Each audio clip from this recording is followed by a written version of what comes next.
The starship Endeavour dropped out of hyperspace with a soft hum that ran through its metal walls. Captain Jack Morrison stood at the center of the bridge, his hands clasped behind his back, watching the stars appear on the main screen. After 80 months of travel, humanity had finally reached Alpha Centauri. They were the first humans to ever leave the solar system. Jack was a tall man with gray hair at his temples and calm brown eyes. He had spent 30 years in the space service, starting as a young pilot and working his way up through countless missions. Nothing in his long career had prepared him for what happened next. "Captain," said Lieutenant Kate Sullivan from her station.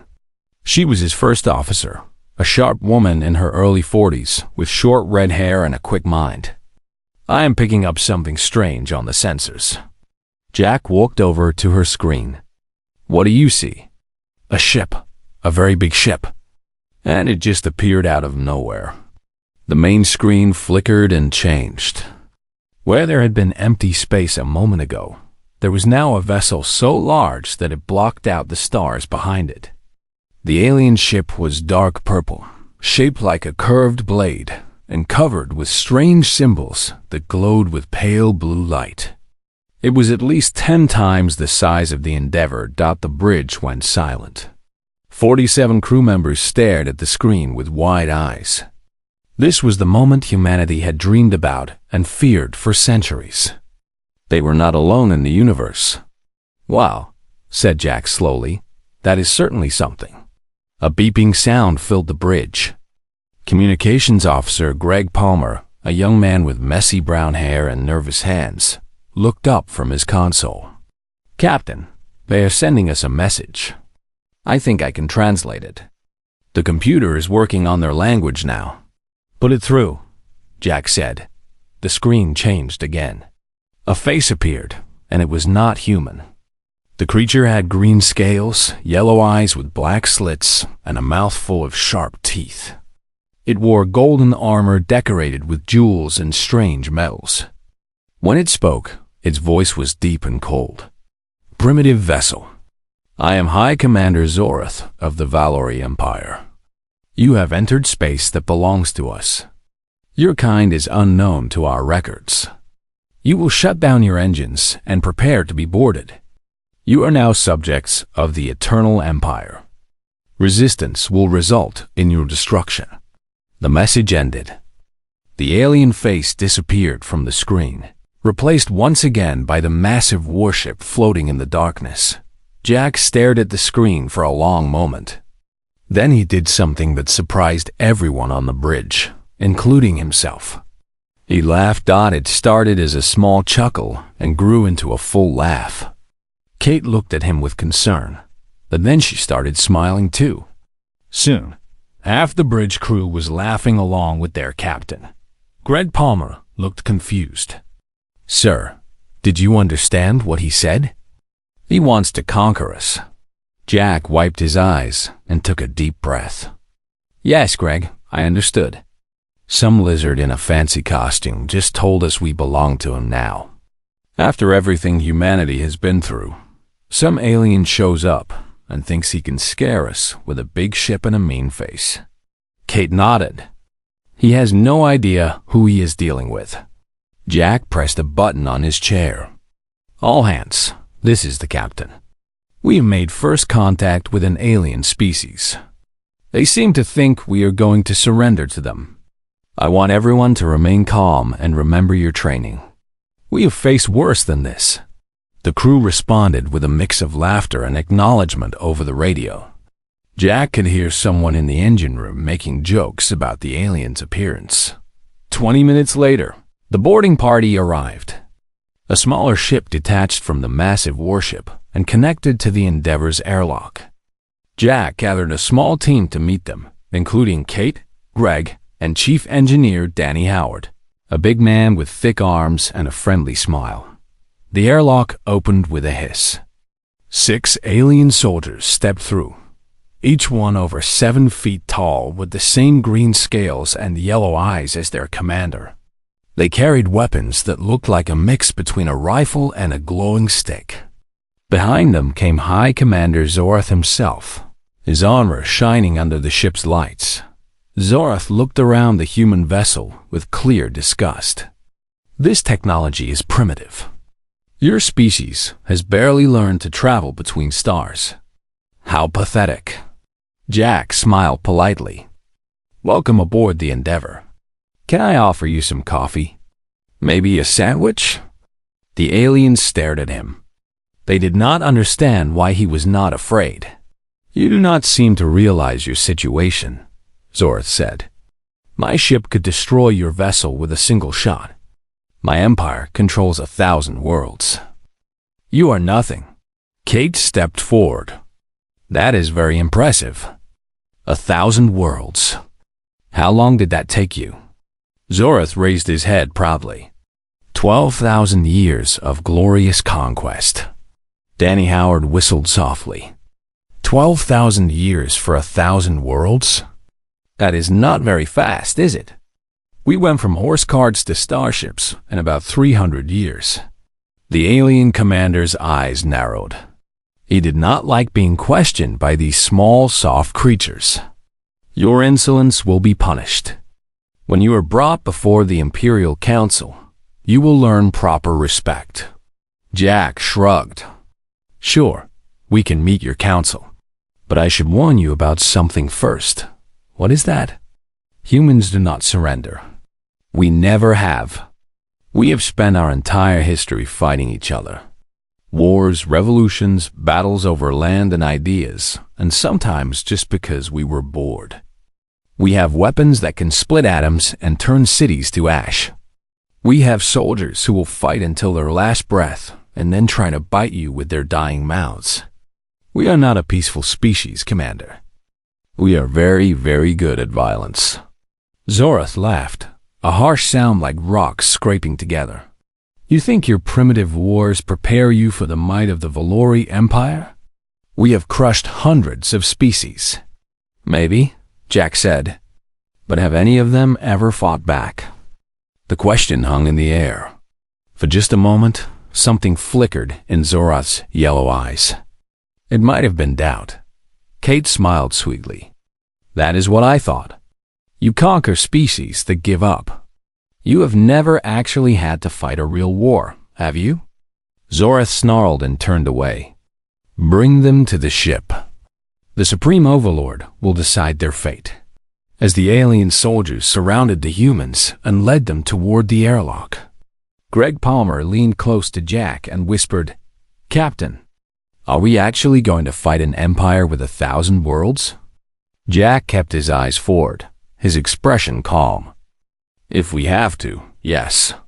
But I do not think it will come to that. Why not? Because I saw their weapons. I saw their ship. It is all for show, Greg. They have been scaring people into giving up for 12,000 years.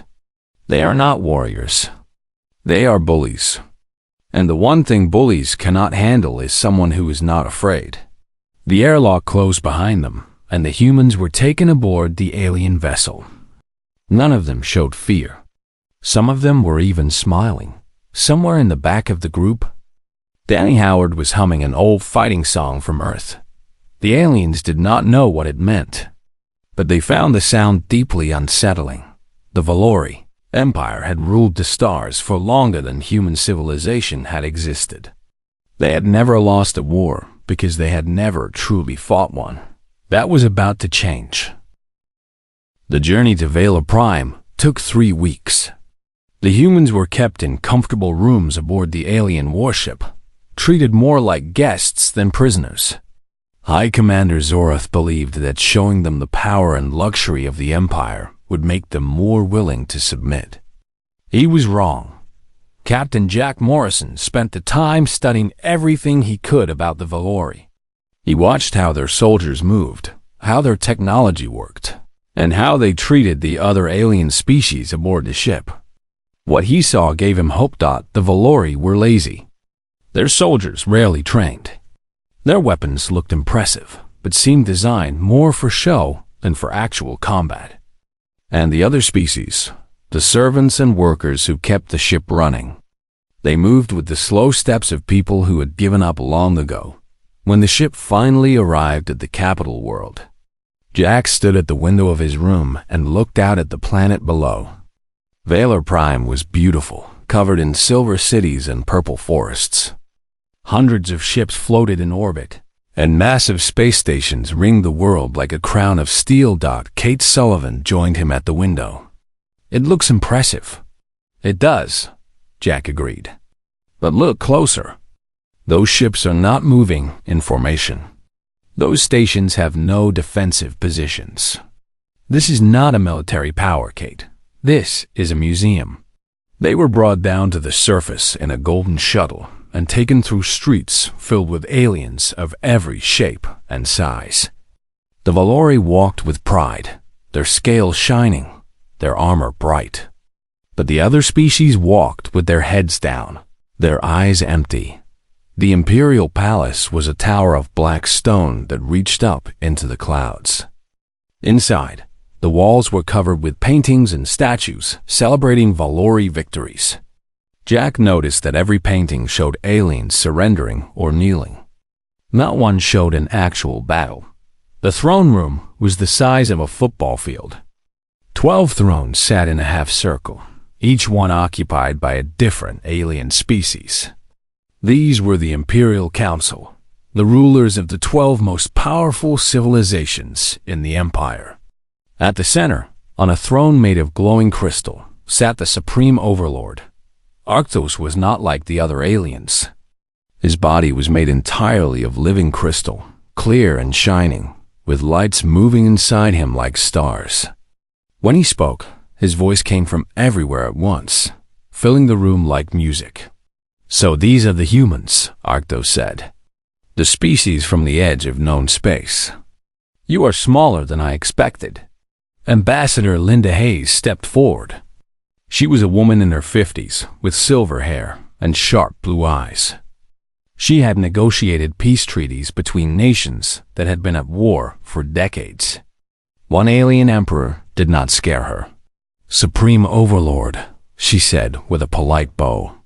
"I am Linda Hayes, representing the United Nations of Earth. We thank you for receiving us." Arctos leaned forward on his crystal throne. "You speak well for a primitive. Tell me, do your people understand what it means to join the Valori Empire? I believe your commander explained the terms. Tribute, surrender of military vessels, and genetic modification to make us more cooperative." "Correct. These terms are standard for all new subjects. They are not negotiable." Linda nodded slowly, as if thinking it over. "And what happens to species that refuse?" A ripple of amusement passed through the council. Several of the alien rulers laughed, though their laughter sounded forced, like they were performing rather than truly amused. Arctos raised one crystal hand and pointed toward a window. "Look outside, Ambassador. Do you see the fleet in orbit? 10,000 warships. The cleansing fleet. When a species refuses to join us peacefully, we burn their world to ash and start fresh. It has happened 417 times in our history." Linda turned to look at the window, then back at the Supreme Overlord. 417 times in 12,000 years. That is about one every 30 years. Not very often. One is enough to serve as an example. I see. Linda pulled out a small notebook and wrote something down. "I will need to report this to my government. They will want to consider the terms carefully." Arctos seemed surprised. Most species begged for mercy at this point in the conversation. Consider them? There is nothing to consider. You will accept, or you will be destroyed. With respect, Supreme Overlord, that is not how humans make decisions. We have a process. Committees, votes, debates. It takes time. How much time? A few weeks, perhaps. Maybe a month. The Crystal Emperor stared at her for a long moment. "Very well. You have 30 days. But know this, human. No species has ever refused us and survived. Your world will join the Empire, one way or another." The humans were escorted back to their shuttle and returned to orbit. From there, they were allowed to send a message back to Earth using the Empire's communication network. The message traveled faster than light, reaching home in just a few hours. On Earth, the United Nations Security Council gathered in an emergency session. Ambassador Hayes appeared on the main screen, her face calm but serious. "They gave us 30 days, she reported. "After that, they send the fleet." Defense Secretary Nathan Price was a former general with a scarred face and steady hands. He had fought in 3 wars and won them all. He stood up and addressed the council. "My team has been analyzing the intelligence from the Endeavour sensors. I have good news and I have better news." "Start with the good news," said the council president. "Their weapons are primitive. Kinetic projectiles, low-yield plasma cannons. Nothing we have not seen in our own science fiction movies from 50 years ago. Our railguns are more powerful, and our nuclear missiles would tear their ships apart. And the better news?" Nathan smiled, a cold and confident smile. "Their ground forces have never fought a real war. They use fear and numbers to overwhelm enemies. They do not use cover, they do not use tactics, and their armor is designed to look impressive, not to stop bullets. Our Marines would eat them alive." The council members looked at each other. For the first time since the crisis began, hope appeared on their faces. "Can we win?" Someone asked. Nathan nodded. "If they attack with that fleet, we will take losses. Maybe heavy losses. But yes, we can win. The question is whether we are willing to pay the price." The vote was held the next day. Every nation on Earth was represented. The question was simple: accept slavery or fight for freedom. The vote was unanimous. Every single nation chose to fight. Ambassador Hayes sent the reply to Valor Prime 3 days later. She kept it short and simple. "The people of Earth have considered your offer. We respectfully decline. If you send your fleet, we will destroy it. If you invade our world, we will fight you in every city, every forest, and every mountain until the last human draws their final breath. We do not surrender. We do not kneel. Come and try to take us if you dare." When Arcthos received the message, he read it 3 times. He could not believe what he was seeing. In 12,000 years, no species had ever spoken to the Empire this way. "Prepare the cleansing fleet," he ordered. "I want the human world burned to nothing.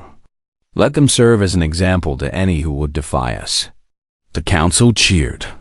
The fleet began to move. 10,000 ships pointed their bows toward a small blue planet on the edge of the galaxy. They thought they were going to teach humanity a lesson. They had no idea what was waiting for them.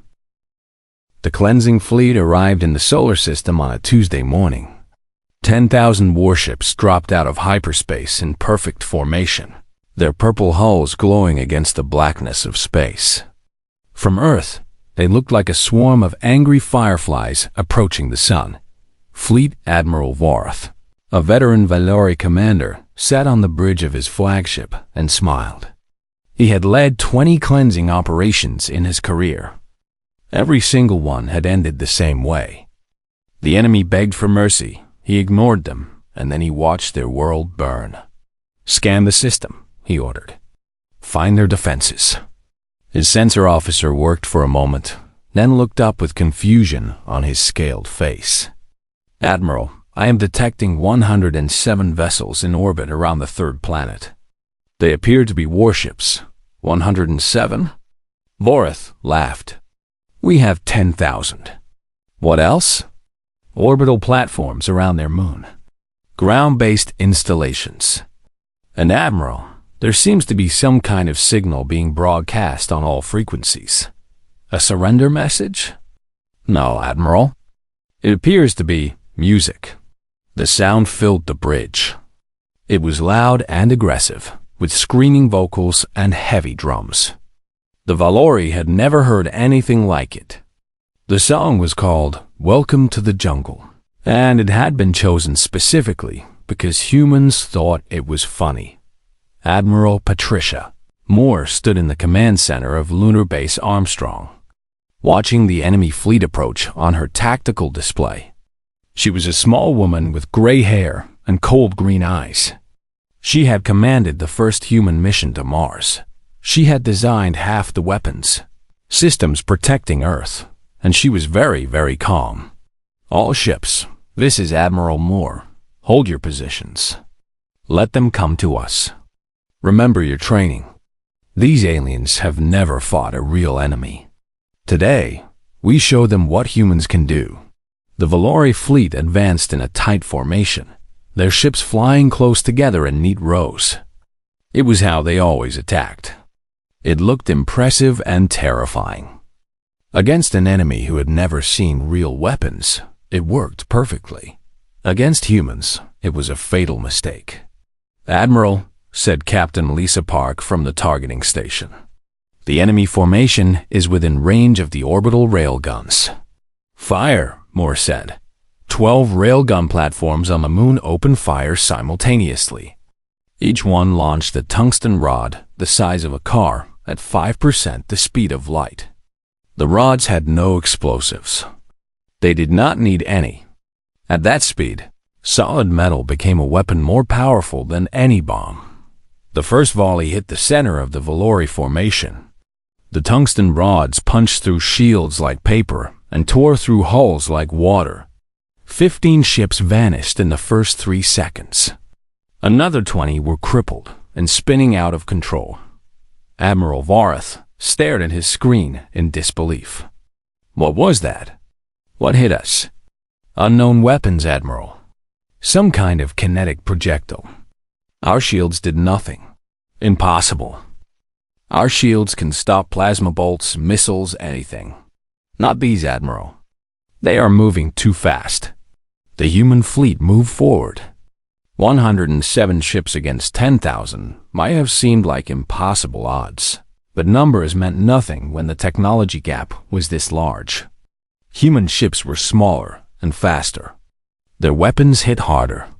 And most importantly, human commanders knew how to fight. Captain Jack Morrison had been promoted to Rear Admiral after his actions during First Contact. Now he commanded the battleship Defiance from the front of the human formation. His ship was armed with railguns, nuclear missiles, and something new. A directed energy weapon that could cut through alien armor like a hot knife through butter. "All ships, break formation and engage at will," Morrison ordered. "Target their engines first." A ship that cannot move is a ship that cannot fight. The battle became chaos. Human ships darted through the Valori formation, firing from every angle. The aliens tried to respond, but their targeting systems could not track enemies moving that fast. Their plasma cannons missed by miles. Their kinetic rounds were too slow. Nuclear missiles flew through space in waves. Each one carried a warhead designed to destroy cities. When they hit Valori ships, the results were spectacular. Massive explosions of white fire bloomed in the darkness, each one marking the death of another enemy vessel. By the 3rd hour of the battle, the Valori had lost 2,000 ships. Admiral Varath was screaming orders that no one could follow. His beautiful formation had collapsed into a confused mess of burning wreckage and fleeing vessels. "Signal the rear guard," he shouted. "Tell them to jump to hyperspace. We need reinforcements." "Admiral, the rear guard is gone." The humans targeted them first. On Earth, Defense Secretary Nathan Price watched the battle from the war room. For the first time in weeks, he allowed himself to smile. "They are running. Send the second wave." Human submarines had been modified to operate in space. It sounds strange, but the engineering was similar. Pressure hulls, recycled air, and crews trained to spend months in tight spaces. 50 of these converted vessels had been hiding behind asteroids in the belt, waiting for the signal. Now they struck from behind. The fleeing Valori ships flew straight into an ambush. More rail gun rounds. More nuclear fire. More destruction. The battle lasted 11 hours. When it ended, 4,000 Valori ships were debris floating in the void. 3,000 more had surrendered, their crews too shocked to fight. The remaining 3,000 had fled to hyperspace, jumping away in all directions to escape the nightmare. Admiral Vorath was captured alive when Marines boarded his crippled flagship. He was brought before Admiral Moore on the lunar base, his armor dented and his scales covered in ash. "How?" he whispered. "How is this possible? We are the Valori Empire. We have conquered 1,000 worlds." Moore looked at him without sympathy. "You conquered species that gave up. We do not give up. We never have." On the ground, the fighting was even more brutal. The Valori had managed to land troops on 3 continents before the orbital battle was decided. Colonel Sam Bishop commanded the North American defense from a bunker in the Rocky Mountains. The alien soldiers were tall and strong, but they fought like machines. They marched in straight lines. They did not take cover. They did not adapt to changing conditions. Human soldiers, raised on stories of guerrilla warfare and trained to improvise, took them apart piece by piece. Private Amy Chun was 19 years old, barely out of basic training. She killed her first alien with a rifle shot to the throat, aiming for the gap in his armor that she spotted during the first engagement. By the end of the week, she had killed 30 more. Sergeant Rico Martinez led a squad of 12 soldiers into an alien supply depot. They planted explosives, freed a dozen captured civilians, and disappeared into the forest before the enemy knew what happened. It was a textbook raid, the kind humans had been running against each other for centuries. The Valori did not understand. They had never faced an enemy who hid in the trees, who attacked at night, who used the land itself as a weapon. They had never fought soldiers who would rather die than surrender. 2 weeks after the landing, the surviving Valori ground forces requested extraction. They had lost 80% of their troops. The humans had lost less than 5%. Colonel Bishop accepted their surrender personally. He walked into the alien commander's tent alone and unarmed, just to show that he was not afraid. "You can go," he said simply. "Tell your emperor what happened here. Tell him that Earth is not a world he can take. Not today. Not ever." The aliens left. The sky was quiet again. And somewhere in space, a message was spreading across the galaxy. They, humans, had won. The empire that had never lost a war in 12,000 years had just been beaten by a species they had called primitive. Everything was about to change. The news of Earth's victory spread across the galaxy like fire through dry grass. On 1,000 worlds, species that had served the Valori Empire for generations heard the impossible story. A primitive species from the edge of known space had destroyed the cleansing fleet. The invincible empire had been beaten. At first, most aliens did not believe it. 12,000 years of conquest had taught them that resistance was useless. The Valori always won. But then the survivors started arriving, ships limping back to Imperial space with damaged hulls and terrified crews. And the truth became impossible to ignore. On Vela Prime, Supreme Overlord Arctos sat alone in his throne room, staring at the reports.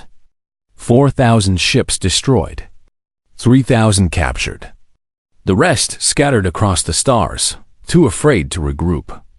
And the humans, the small soft creatures he had dismissed as primitives, had lost less than 30 vessels.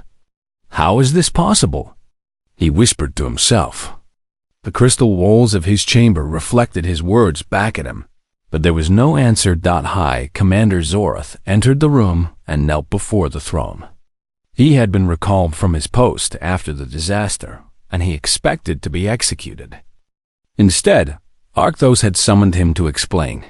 "You met these humans?" the Supreme Overlord said. "You spoke with them. Tell me what they are." Zorath thought carefully before answering. "They are nothing like us, my lord. When I boarded their ship, I expected fear. I expected them to beg for their lives. Instead, they laughed at me. They offered me food. They acted like my threats were a joke. And you did not think to warn us? I thought they were simply ignorant. I did not understand until it was too late. Arcthos rose from his throne and walked to the window. Outside, the silver cities of his capital world gleamed in the sunlight. Everything he could see had been built on conquest, on the labor of species who had surrendered rather than fight. Now, for the first time, he wondered if that foundation was as strong as he had believed. "Summon the council," he ordered. "We must discuss how to respond." But while the Empire debated, humans were already moving. Rear Admiral Jack Morrison led a diplomatic fleet to the Shorth Collective, one of the oldest civilizations under Valori rule. The Shorth were tall and thin, with silver skin and 4 arms. They had been warriors once, famous throughout the galaxy for their skill in battle. Then the Empire came, and they chose to surrender rather than see their world destroyed. Chief Negotiator Amy Peterson met with the Shorth leaders in a hidden location deep beneath their capital city. She was a young woman with dark skin and a bright smile, but her eyes were sharp and serious. "We know what the Valori did to your people," she said. "They took your weapons. They broke your spirit. They made you believe that resistance was impossible." The Shorth elder, a creature named Varish, lowered his silver head. "We were afraid. The cleansing fleet had destroyed others before us. We saw what happened to those who refused to submit. But you also saw what happened to us. We refused. We fought back. And we won." Varish looked up. There was something in his 4 black eyes that had not been there before. "Hope, what do you want from us?" he asked. Amy leaned forward. "We want to help you remember who you used to be. We will train your soldiers. We will give you weapons. And when the time comes, we will stand beside you when you take back your freedom." The Shorth were not the only ones listening. Human diplomats traveled to dozens of worlds in the months that followed, speaking with resistance groups and underground movements that had been hiding for centuries. The message was always the same. You do not have to be afraid anymore. The Empire can be beaten. On a mining world called Tarek IV, a species of small furry creatures called the Poldari had been working in underground tunnels for 8,000 years. Their masters treated them like animals, beating them for minor mistakes and working them until they collapsed.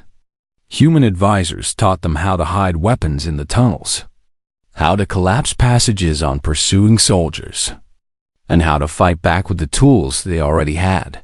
On a farming world called Nyrith, humans taught the local species how to poison crops intended for Imperial soldiers while keeping their own food safe. They showed them how to spread false information, how to sabotage vehicles, and how to disappear into the wilderness when the authorities came looking. Dr. Maria Santos, a scientist who studied alien psychology, wrote a famous report that was shared across the galaxy. She called it the paper tiger theory. In simple language, she explained what she had discovered about the Valori Empire. For 12,000 years, the Valori have conquered through fear and intimidation, she wrote. They show their massive fleets and their golden armor, and their enemies surrender before the first shot is fired. But beneath the surface, there is nothing. Their soldiers do not know how to fight. Their commanders do not know how to adapt. Their entire civilization is built on the assumption that no one will ever fight back. The Valori Empire is not a great predator.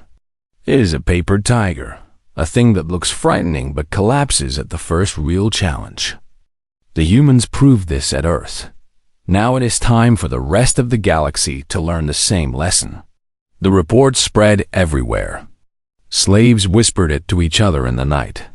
Resistance fighters passed copies from hand to hand. And on world after world, something began to change. People who had been afraid for generations started to believe that freedom was possible. On Vela Prime, Arctos called an emergency meeting of the Imperial Council. The 12 rulers sat in their thrones, their faces showing various degrees of fear and anger. "The humans are spreading rebellion," one of them said. "Our intelligence reports show resistance movements forming on 40 worlds. This is unacceptable." "Then crush them," another demanded. "Send the remaining fleets. Burn the rebellious worlds as examples." Arctos shook his crystal head. "We lost 4,000 ships at Earth. We have perhaps 6,000 left across the entire empire. If we spread them thin trying to fight fires everywhere, we will have nothing left. Then what do you suggest?" The Supreme Overlord was silent for a long moment. For the first time in his ancient life, he did not know what to do. Far from the capital, Jack Morrison stood on the bridge of his flagship and looked at the reports coming in from across the galaxy. Rebellions were sparking on dozens of worlds. Imperial supply lines were being cut. Valori soldiers were being ambushed and killed in places that had been peaceful for millennia. Kate Sullivan joined him at the window. "We really did it," she said quietly. "We started a revolution." "We just gave them hope," Jack replied. "They are doing the rest themselves." The empire was always held together by fear. Once people stopped being afraid, the whole thing started to fall apart. "Do you think we can win? Not just hold them off, but actually beat them?" Jack thought about the question for a moment. He thought about Earth and the people who had risked everything to defend it. He thought about the Sharth and the Poldari and all the other species who were finally standing up for themselves. "Yes," he said finally. "I think we can. Not because we are stronger or smarter, but because we want it more. The Valori have been in power for so long that they forgot what it means to fight for something. We never forgot. And now we are teaching the rest of the galaxy to remember." Outside the window, stars burned in the infinite darkness. Each one might have planets, and those planets might have people who were waking up to the truth. The empire was not as strong as it looked, and humanity was just getting started.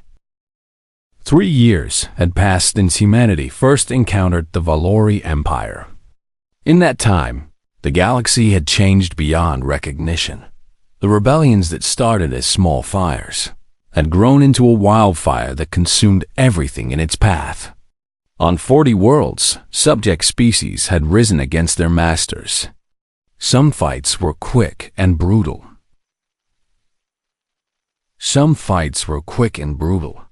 Others lasted months. But in the end, the result was always the same. The Valori were pushed back, their garrisons destroyed, their flags torn down and burned. Human advisors worked with every resistance movement. They did not fight the battles themselves, not at first. Instead, they taught. They showed the rebels how to organize, how to communicate in secret, how to strike hard and disappear before the enemy could respond. These were lessons humanity had learned through centuries of fighting each other, and now they were being shared with the entire galaxy. Admiral Jack Morrison had become a legend. His face appeared on posters across 100 worlds, a symbol of defiance against tyranny. He never asked for the fame, and he felt uncomfortable with it. He was just a sailor who had refused to surrender. But the billions of beings who had spent their lives in chains, he was something more. He was proof that courage could overcome fear. The final battle came at Vela Prime itself. The rebel fleet gathered at the edge of the system, the largest force ever assembled against the Empire. 3,000 ships from 12 different species, all of them following the human standard for combat. They had learned well. Their weapons were upgraded, their tactics refined, and their crews were no longer afraid.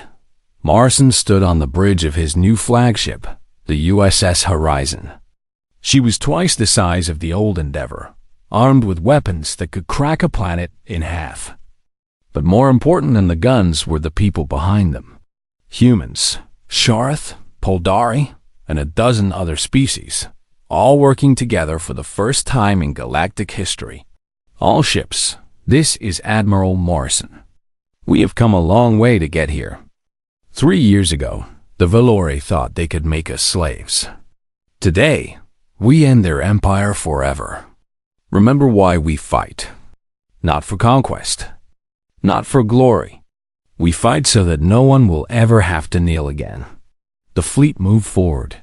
The Valori had gathered everything they had left to defend their capital. 2,000 ships formed a defensive line around the planet, their weapons charged and ready. Supreme Overlord Arctos commanded the defense from his palace, watching the battle through cameras mounted on every ship. "Destroy them," he ordered. "Destroy them all." The battle was fierce. Both sides took heavy losses in the first hour. Valori ships were not as advanced as human vessels, but they were fighting for their survival now, and desperation made them dangerous. Railgun rounds tore through shields. Plasma bolts scorched hulls. Ships on both sides died in flashes of fire and light, but the rebels had something the Empire did not. They had learned to adapt, to change tactics in the middle of a fight, to work together in ways the Valori could not match. When the enemy formed a defensive wall, the rebels attacked from above and below. When the Valori tried to concentrate fire on one target, rebel ships spread out and struck from every direction. By the 4th hour, the defensive line was broken. By the 6th hour, the Valori fleet was in full retreat. And by the 8th hour, rebel ships were entering orbit around Valorprine itself. Marines landed at the Imperial Palace just after sunset. Colonel Sam Bishop led the assault personally, his soldiers moving through the golden halls with weapons raised. They found little resistance. Most of the guards had fled. The servants had hidden. The great empire that had ruled 1,000 worlds was empty and silent. They found Arctos in the throne room, sitting alone on his crystal chair. He did not try to run. He did not try to fight. He simply sat there, staring at the rebels who had come to take everything he had. "So this is how it ends," he said, his voice echoing through the empty room. 12,000 years of glory, finished by a species we had never heard of. Bishop lowered his weapon. "It did not have to end this way. You could have left us alone." "We could not. The Empire survives through expansion, through conquest. It is all we know. Then you built your civilization on a lie. You cannot keep taking forever. Eventually, someone fights back." Arctos was silent for a long moment. Then he rose from his throne and walked toward Bishop with slow, heavy steps. When he spoke again, his voice was quiet and tired. "I surrender. The Empire is yours. Do with it what you will." The news spread across the galaxy within hours. The Supreme Overlord had surrendered. The Valori Empire was no more. On 1,000 worlds, beings who had lived their entire lives under tyranny looked up at the sky and wept with joy. The treaty was signed 3 days later in the same throne room where countless species had been forced to kneel. This time, there was no kneeling. Representatives from every world sat as equals around a massive table, their voices carrying the same weight regardless of their size or power. Ambassador Linda Hayes read the terms of the new agreement. The Valori would keep their homeworld, but surrender all claims to other systems. Every subject species would be free to govern themselves. A new organization, called the Galactic Federation, would be created to settle disputes and promote cooperation between worlds. "This is not about revenge," Linda said to the assembled delegates. "We did not fight to become the new masters of the galaxy. We fought so that no one would be a master again. From this day forward, every species will have a voice. Every world will have a vote. We will disagree. We will argue. But we will never again allow one civilization to dominate all others through fear." The treaty was signed by every delegate. Even the Valori representative added his mark. Though his hand trembled as he did so, that night, there was celebration across the galaxy. On Earth, people danced in the streets. On Shorth Prime, warriors who had spent their lives in shame raised their fists to the sky. On Tarek 4, the Boldari emerged from their tunnels for the first time in generations and felt sunlight on their fur. Jack Morrison did not celebrate. He stood alone on the observation deck of the horizon, watching the stars through the transparent wall. Kate Sullivan found him there, just as she always did. "You should be down there with the others," she said. "You are a hero?" He shook his head. "I am just tired. We have been fighting for 3 years. I think I have forgotten what peace feels like." Kate stood beside him and looked out at the stars. "Do you remember what you said when we first met the Valori? When their commander demanded that we surrender? I said we would fight. You also said their empire was a joke, that they had never faced a real enemy." Jack smiled slightly. "I was right, was I not?" "You were. But I think there is another reason we won. It was not just that we knew how to fight. It was that we believed we could. Every other species in the galaxy had been told for thousands of years that they were weak, that they could not resist, that they should just give up. We never believed that. We never stopped believing in ourselves." Jack turned to look at her. "And now everyone else believes it too. That is the real victory. Not the battles, not the treaty. The real victory is that the whole galaxy knows the truth now. They know they do not have to be afraid anymore." Outside the window, a shooting star crossed the darkness. Somewhere out there, billions of beings were looking up at the same sky, dreaming of a future they had never dared to imagine. The Valori Empire was finished. Its rule of terror was over. And in its place, something new was beginning. Something built not on fear, but on hope. Not on conquest, but on cooperation. Jack Morrison closed his eyes and let out a long breath. Tomorrow there would be work to do. Treaties to negotiate. Wounds to heal. A whole galaxy to rebuild. But tonight, for the first time in 3 years, he allowed himself to rest. The mighty empire had called humanity a joke. In the end, humanity had the last laugh.